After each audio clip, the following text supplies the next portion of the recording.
Let's talk accountability, shall we? A lot of people don't like the word accountability because a lot of people don't want to take the time to be held accountable. And when you can't hold yourself accountable, you really can't pass judgment on anyone else, right? Not that you should ever pass judgment on anyone to begin with, but if you can't take accountability for your actions, they really aren't good actions. And worse than that, you know right from wrong by the time you get a certain age. All right, I know while you're looking at your hands, that's probably gonna come across your mind. Um, I got a scar on my knuckle here, and my nails looked kind of funky, so they kind of distracted me. Like I said, I'm not gonna tell you guys any lies, so fuck that shit. But my nails look kind of funky, so now you know why I was looking at my hands. Accountability. I just took accountability. That was not improving. That was straight me taking accountability for why I was looking at my hands. When you know you're doing something wrong, most people know right from wrong by the time they reach a certain age, then you ought to know that if you're doing something wrong, you should be able to change the narrative, and you should be able to take accountability for your actions. I say this as I take full accountability for mine, like I just did. I have conversations with siblings, and a lot of them just don't want to take accountability for their children, for their own actions, excuse me, or lack thereof, from making the choice that they should not have made versus the choice that they made, and then complain about that choice that they've made. Where I, on the other hand, never got to make choices because their choices bled into my life before I could begin my life, which pretty much put my life in a downward spiral, and I've been struggling to climb back out of this foxhole ever since. And why do I say that? Because it is the fucking truth. Will any of my siblings ever come on here and contest that shit? Fuck no. Because no one wants to embarrass themselves. No one wants to be the bad guy. Alright? Let's be honest. No one wants to be the bad guy. Even the bad guy doesn't really want to be the bad guy. Or, as they said in The Walking Dead, maybe the bad guy is the point of view. As they say in other movie scripts, sometimes the hero in your story is the villain in someone else's. Or in other words, sometimes you're the hero in your story, but you're secretly the villain. Hopefully that makes some sense. It's like, alright, 10,000 people over here gotta die, so 20,000 people over here can live. Do I take out the 10,000 over here to save the 20,000? Because the need of the many outweighs the need of the few. You get the gist? Mostly military people understand exactly what the fuck that meant. And if you haven't been in the military, don't know anything about the military, or have no family in the military, that's gotta be a concept that you don't want to have to swallow. Alright? And I say that because when I was at Fort Benning, Georgia, and all of my fellow brothers and sisters there were like, "Why'd you join the Army, James? Why'd you join the Army, James?" And I told them, I needed a job. So, but you got infantry. And I was like, I didn't want infantry. I said, why? I said, because I don't want to kill anybody. I got infantry because I'm stupid. And I suck at math. I wanted military police. But that wasn't in the hands of fate because I'm stuck at math. I made just enough of a score to get into the military, which is what I wanted. I did not want infantry. I wanted military police. Something so I could keep people in check without having to suffer my loss of honor of what I was being trained to do. What I was being trained to do was unalive people with extreme prejudice. Now, I put that in those words so that people would not get that shit mistaken for the word M-U-R-D-E-R.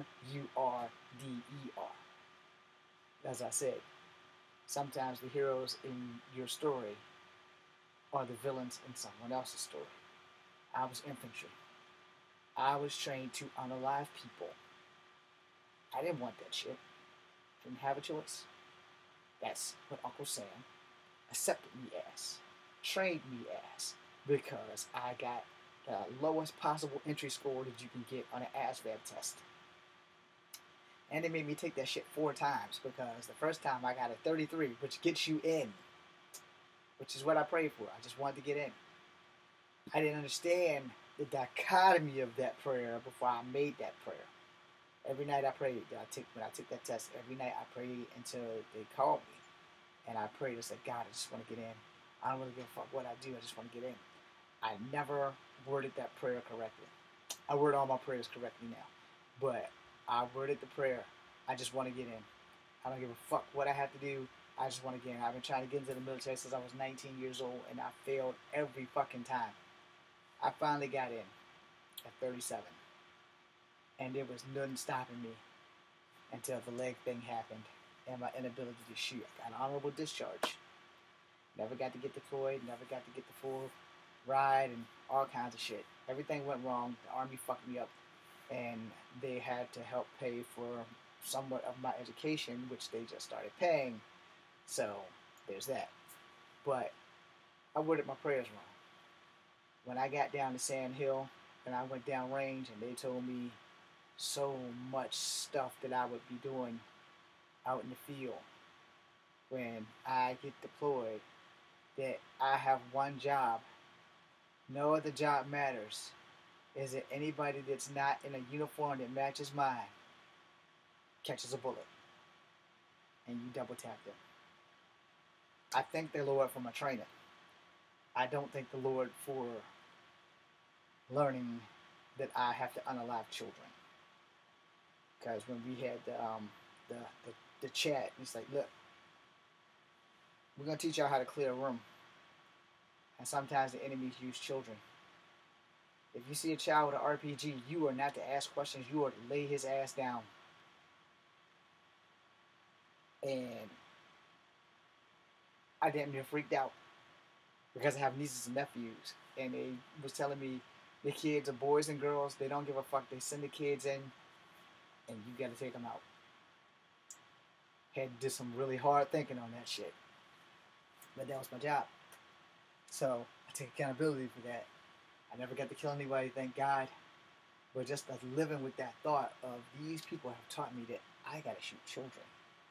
And the only thing I could think about was all my nieces and nephews that were 7 years old. I could think about my friend Gordy Hay when I was in high school and how he had to fight in the military when he was 7 years old before he got adopted to America. Shout out to Gordy. Gordy saved me from me too. Now back on accountability and siblings. Like I said, nobody wants to be the bad guy. Nobody. But see, when you are told something by someone because they don't want you to make the mistakes they made, it would behoove you to listen.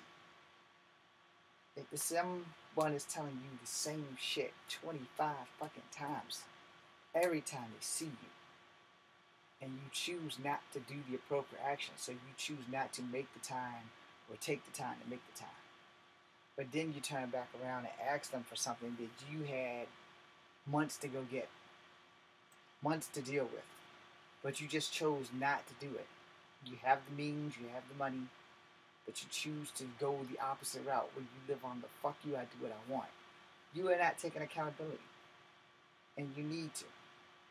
You need to not put your burdens on someone else when you have the means to take care of them yourself. Now you see why accountability is very important to me. Because I'm a 48-year-old man who never got to live my life because the majority of my siblings made choices that not only screwed them, but screwed me.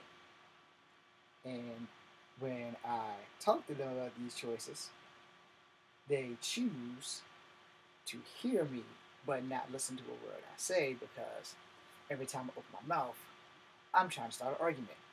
No, motherfuckers, I'm telling you the goddamn truth.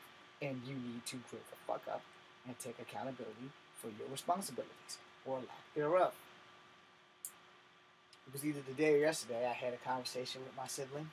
I don't recall what it was actually about, but I did ask said sibling, because it's the same sibling that I talked about phone cords. You know, these things for her phone, and jumper cables, and a jump box.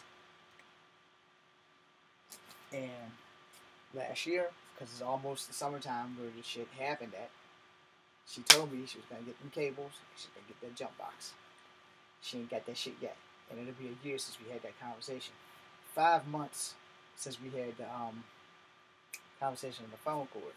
2 weeks and some change, we had a conversation about the phone cord again. She just fucking don't want to do it. And then she goes, well, you're not perfect. I said, you're right. I never said I was perfect. But I'm smart enough to know when I need something, I will move the money around my account to make sure I have enough to go get what I need. I don't have anything that I want outside these 2 suits. But I didn't really want those suits. I needed those suits because they saved my life. And so did my bro, Courtney Monroe. Because we're going cosplay. And you're going to dress up. No, I'm not. Yes, you are. Thank you, brother. Because of you, I get to be Miguel O'Hara. I get to be Ben Riley. I get to be me. And I get to be free. Because of you changing my life. And telling me it's okay to be me. But I'm not. I also took accountability. Just like I let you guys down. This is my nameless one. I do not have the ability to edit a Spider-Man Ben Riley film. I want to so bad. But I can't. This laptop that you're watching this video on won't let me edit the shit. So that's another film I have. I have like a box of films right here with Spider-Man and stuff. I have a whole bunch of fucking films over there. And I can't edit them and I can't put them up on YouTube. But that's going to be hopefully changed by the summertime because I'm going to go talk to Piedmont to see about if I can find time to make time to come over there and edit my shit and then put it up on the YouTube channel. And if they say yes, then that shit's going to happen. If they say no, I'm going to find a way to get it edited, give it to somebody else, get them to either put it on one of them little things, you know, the things that go on the side, the, God damn it, I don't know what the fuck they're called. I know what they're called, but I don't know what they're called right now in this fucking moment. But they got a USB thing, and you hook it to the computer. So I'm going to try to figure out how to get that, put on that, and then put on that, and then upload that shit to my YouTube. Okay? Hopefully y'all know what I'm talking about. They go on the side of the computer, you put your homework assignments on them. I have no idea what the fuck they're called. I know it in my brain, but my mouth won't let me get it out. Okay? So it's not that I'm stupid. I might be having a brain fart, but I can't remember what they're called right now. Anyway, we all must learn how to take accountability and responsibility. And I hope that I didn't go too far off track with the military thing, but we have to take accountability and responsibility for our actions and our thoughts. Not so much of our thoughts, because you can keep a thought to yourself, but actions, on the other hand, you got to be responsible for your actions. That being said, I am Echo Fang Grey Wolf. Thank you for watching.